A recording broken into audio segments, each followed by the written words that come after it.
TAFE Radio, your campus, your station, your voice.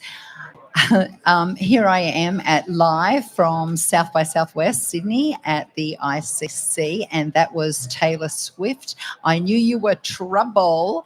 And speaking of trouble, no, we have the beautiful Michelle Lim. Thank you so much for being here with us at TAFE Radio. I'm Sally, and this is Kat from TAFE Radio, and we're just so pleased to have you. Thank you for having me. You're an independent consultant of organisational culture and ethics. Now, tell us a little bit about it. But tell us a little bit about what you do. Yeah, sure. First of all, I wanted to say thank you for having me here. It's really great to be speaking to everyone that's listening on the other side. And it's great that TAFE is doing this. I think it's amazing to be able to share the learnings from South by Southwest and democratise that learning as well. Before I start, I'd just like to quickly acknowledge the traditional owners on the land on which we meet today, the Gadigal people of the Eora Nation, and pay my respects to elders past, present, and any Aboriginal people listening today. I feel very lucky to be on this land and to be benefiting off the riches of this land. So, I just wanted to say sovereignty was never ceded, always was, always will be Aboriginal land. In terms of what I do, it's all about essentially social democracy and democratizing inclusion. I'm a second generation Chinese Australian. I'm very proud of that. I grew up in Southwest Sydney, where there wasn't much access to a good education, resources. So I think going through all of that made me really passionate about organizational culture, making sure the spaces that we all work in are equitable, that include everyone. So I studied psychology and neuroscience to give me the skills I need to do that. And right now I work as an independent consultant, but previously I worked with large corporate banks within the FS and governance space, as well as government organisations to ensure their cultures really reflect the diversity and the communities that they serve. Well, thank you. Wow, that's quite a mouthful, isn't it? Phew, take a breath. Take a breath. Okay, so what is one small step someone can take tomorrow to get more comfortable with disappointing others without feeling crushed by guilt? Yeah, I think for me, and I can only talk from my own lived experience and the work that I've done, I think what really helps is having a really clear ethics framework, a personal ethics framework. So being really clear on what your values and your principles are, and what your purpose is. And I think leading with that, I think if you lead with that, then that enables you to have the confidence and the courage to speak up, because you're speaking from a place of truth for yourself. So that's where I'd say I'd start, is being really clear on what your own personal values are and what your principles are. Yeah, and that's true. Like if someone feels trapped between pleasing others and staying true to themselves, I mean, what's the first question they should ask themselves to make the right choice? I think taking it one step back, I think for those that are listening and for organisations, we all have a sphere of influence. Yeah.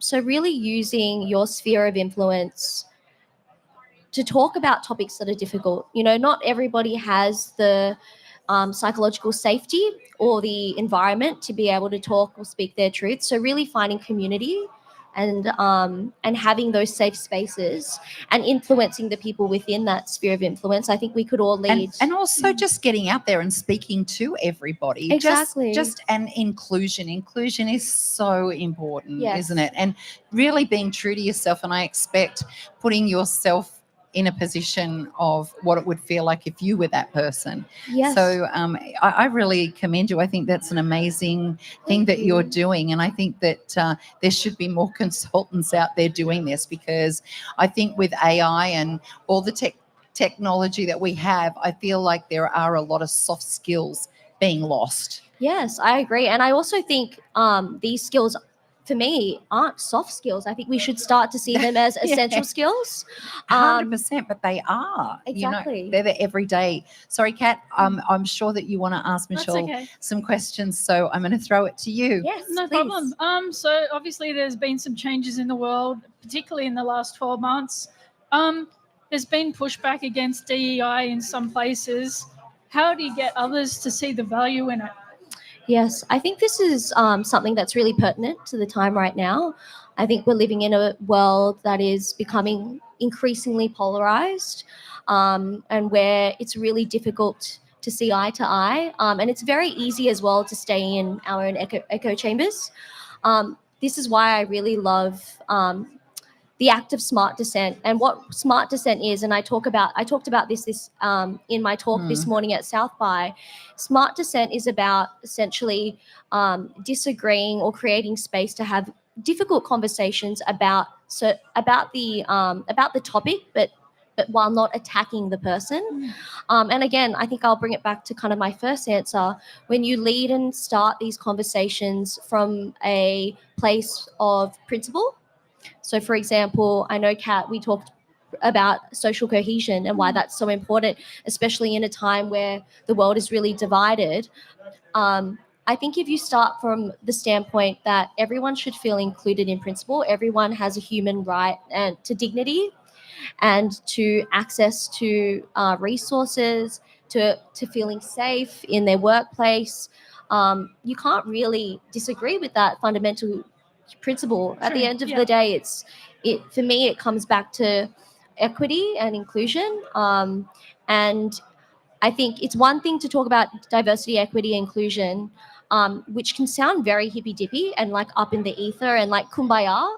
But what diversity, equity, inclusion really means to me is really working within the systems that we have influence and pushing for policies, processes, for embedding diversity, equity, inclusion in the system, because it's the systems that oppress us.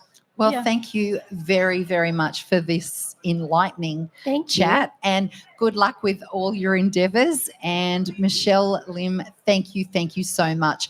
Okay, this is TAFE Radio. More to come from South by